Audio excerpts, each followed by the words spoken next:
the past few weeks, I've been using the Nothing Phone 3A, and honestly, I've been pretty impressed. From my initial first impressions to diving into the camera system, this phone has surprised me in more ways than I expected. Now, fun fact, this is actually my first Android smartphone ever. I've been a loyal iPhone user for my whole life, always opting for the Pro models whenever I upgrade every 2 to 3 years or so. So you'd think switching from a flagship level device like my iPhone 15 Pro to mid-range device in the Nothing Phone 3A, it would feel like a massive downgrade, but that hasn't been the case at all. In fact, the whole reason why I'm making this video is because the 3As performed so well that it made me curious, when it comes to everyday performance and speed, how much of a gap is there really? Now sure, the iPhone has premium features and a higher price tag to match, but is the difference really noticeable in day-to-day use? I'm not here to dive into specs or get lost in all the technical details when it comes to these kind of tests, so you can find that stuff anywhere out on the internet. Instead, this video is just going to be about real-world experience. I want to show you exactly how these two phones perform side by side in everyday situations. We'll do app launches, multitasking with a bunch of apps open, and little things like the camera speed and web browsing. Nothing fancy, just straight up performance comparison. So let's see if the Nothing Phone 3A can keep up with this flagship level device.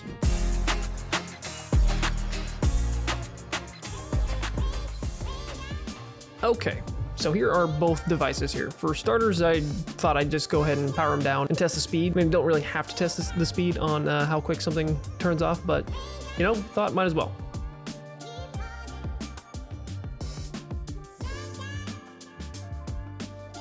And here is the boot up test. I anticipated the iPhone on winning this one, and sure enough, with some time to spare, it did end up booting up quite a bit sooner than the 3A did, but only by a few seconds. As you can see right here, the Nothing eventually caught up to it.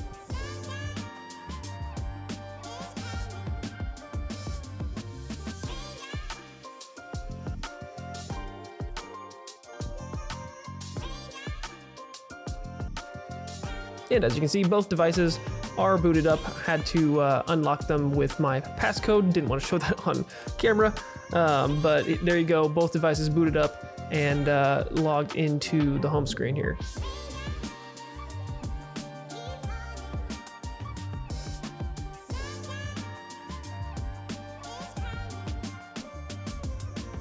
And just to showcase the about page, here's the about page for both phones here, just kind of showing what version I am on for each operating system and a few other details for those of you who would like to know. Second test, I just wanted to try out a unlocking test, kind of comparing the fingerprint scanner to Face ID, two very different unlocking techniques. I know that, but I wanted to compare the speed anyways. I still do like having a thumb or a fingerprint scanner on my phone. I wish my iPhone had it. As you can see, Face ID is pretty quick though, so nothing really to complain about there. But there's something about having that fingerprint scanner and using a fingerprint scanner that I just like better. Moving on to testing out opening some apps, we're gonna test out Twitter or X or whatever you wanna call it now. And interestingly enough, as you can see, the Nothing Phone actually beat the iPhone on the initial boot up. I did have to go ahead and tap and get to the top of the page, but as you saw, it was actually quicker opening it up on this first boot up. Clearing the apps and then opening it again. Here you can see the iPhone is a decent bit quicker on opening and refreshing to the top of the page. So the second time around, the iPhone was on top of it and beat it. In the grand scheme of things, it's not a whole lot of time, but it still beat it.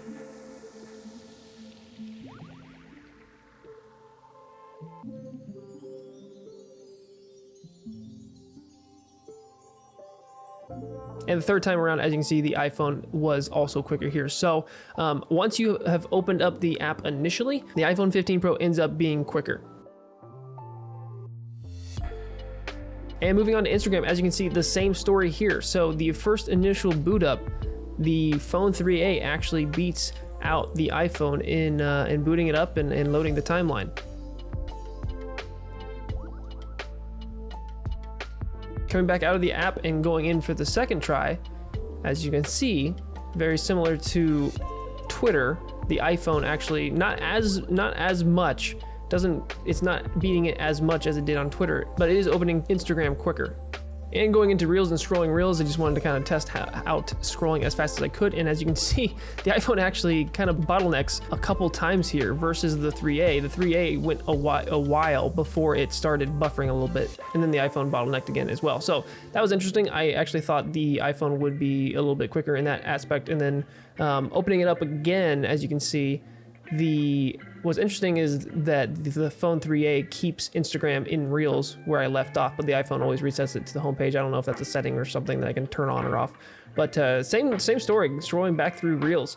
iPhone kind of bottlenecked a little bit, and the 3A just kept going. So that's an interesting one. I'd have to give, honestly, that performance to the 3A.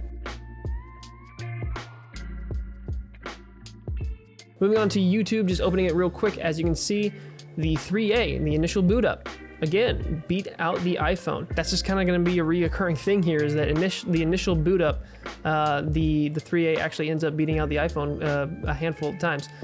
Booting up a video from my channel, and then just also kind of scrolling through comments here just to see how the smoothness is. Videos play back fine on each device. It's pretty much the same, if I'm being honest. And then scrolling through the comments, the iPhone was a little bit quicker to load them without buffering, but nothing too crazy there.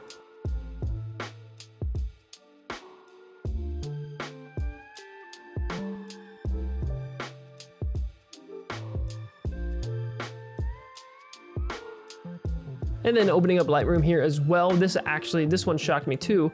As you can see, the 3A on the initial boot up beats the iPhone in terms of loading up all my photos. I'm not going to do any sort of editing or exports or anything. This is just strictly opening up the app and seeing seeing which one wins. But on that initial boot up, the 3A won again. Round 2, as you can see, the 3A actually beat the iPhone in round 2, which is the first time that that's happened in at least my tests here. But the 3A is showing some fight in these boot up challenges. And round 3, the iPhone actually beat the 3A on this one by a decent bit. So first 2 rounds go to the 3A, and then the third one going to the iPhone. Not bad at all. And then the photo app. This isn't really a speed test. I just was wanting to showcase how terrible the current iOS photo app is. Apple, if you're listening, I really want you to change it back, because the photo app on the Nothing phone is so much better than iOS, and it makes me miss just having a regular photo app besides whatever this mess is that Apple decided to do with the iPhone. So Apple, if you're listening, just please give us the old photo app back, please. All right, moving on to an app install speed test. I chose Call of Duty Mobile because I thought that was a fairly extensive app to download. I'm not a huge mobile gamer at all, so I'm very unfamiliar with the amount of freaking screens you have to go through and pop-ups in these things, so I wasn't aware of that. But as you can see, the iPhone wins the initial speed test here. It ended up downloading it in about 1 minute and 40 seconds, and then the 3A followed it at just over 2 minutes. I think it was 2 minutes and 4 seconds. So about a 20-second difference there. Not super crazy. And then booting up the app as well, I wanted to see eventually which phone got into the game. But like I said, I was not aware of how many pop-ups was gonna happen on each device. So bear with me as I kind of navigate that. But here we are, just kind of speeding through the initial boot up phase. Both devices are kind of neck and neck. The 3A is actually, at this point, I think the 3A was winning and was in the lead, and I think it actually continues to stay in the lead versus the iPhone, even though the time is a little bit off just because of all the pop-ups that I had to deal with. For the most part, they were pretty close though, and like I said, generally the 3A was always in front of the iPhone. As you can see, the iPhone's just now getting to that one screen that I had already clicked on, the 3A, so, and then begins all the pop-ups. But here we are, this is the first time I got to any kind of menu, and the 3A won, so the iPhone's still doing its thing. And here we are finally into the game. As you can see, the 3A ended up getting there first. I'm not gonna do a whole playthrough on Call of Duty Mobile, but each devices did what they were supposed to, and the 3A, like I said, ended up beating out the iPhone in install and boot up time. Okay, moving on to just an overload multitasking test, just opening up as many apps as I can, and then trying to operate some like social media websites like Twitter and Instagram. So just loading up all of these apps, and then first app I go to here is Twitter.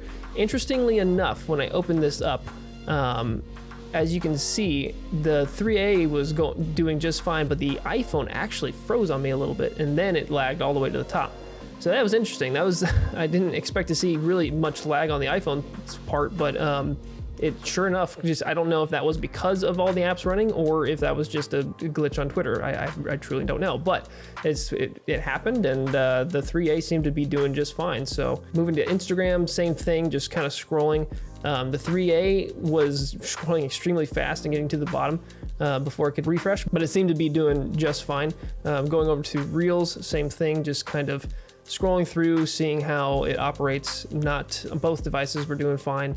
I didn't have any issues on the iPhone in Instagram. And then to clear out all those apps, it's pretty easy on the 3A. All you have to do is hold and then swipe up, and you've cleared all your apps. And this also made me realize just how out of touch the iPhone is when it comes to clearing all your apps. You're having to swipe them all and not just having like a one button click to get rid of them all. I don't know why they haven't done that, but it would be nice to have that feature. So, but regardless, really great performance from the 3A with overloading it and multitasking. Next test was a quick web browsing site, just going to my own personal website, shameless plug, checking out my homepage and just navigating it. Both devices, I mean, searched the web just fine. I didn't really experience any issues on the 3A at all when I was on the web. Going over to my shop here, checking out my Lightroom preset pack if you guys are interested. Like I said, shameless plug. But yeah, no, really no issues on both devices. It's pretty, both these devices are going to be able to search the web and, you know, find whatever you need to, no problem, without any issues. Want to do a quick test opening YouTube from the browser, and sure enough, the 3A beat out the iPhone again. So just these little tests that I expected the iPhone to win, the 3A is stepping up to the plate and performing really well.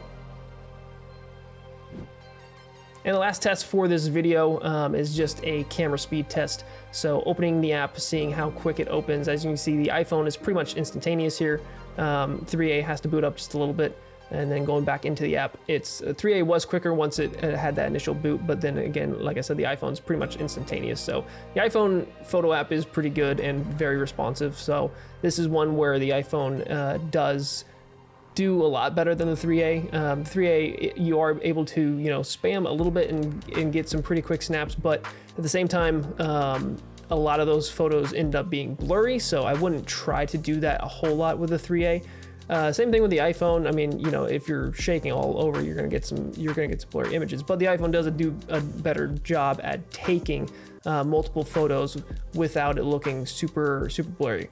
Now, the overall quality of the phone 3A, like I said, the pictures you can get out of this thing do look pretty good for its price. Some color inconsistencies between each lens, but aside from that, the quality of the camera is good. Speed, on the other hand, is a lot slower than, say, the iPhone. Not too bad in terms of just overall, you know, for a smartphone, but again, it can be a little bit slower going between each of those lenses and trying to fire off a ton of photos at the same time. But for the most part, should be able to get it out and get whatever kind of photo you're trying to get in the moment.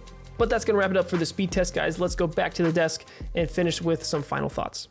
You know, given the massive price difference between these two devices, you'd expect a much bigger gap in overall performance. But honestly, that's just not the case. The Nothing Phone 3A feels pretty smooth and handles everyday tasks like a champ. Sure, the iPhone edged it out in most tests that we did, and of course, I do appreciate the premium materials and polish that comes with flagship devices. But when it comes down to daily use, like messaging, browsing, watching content, the 3A holds its own without ever feeling super sluggish or clunky. Honestly, I expected that coming from a flagship device to a mid-range phone like this, I'd be a lot more like snobby about the performance, because a lot of people are like that online when it comes to switching. But that just hasn't been the case, like I said. In fact, it's made me realize that a lot of high-end features we get with flagship devices are nice, but they're not always necessary. The Nothing Phone 3A handles the core essentials surprisingly well.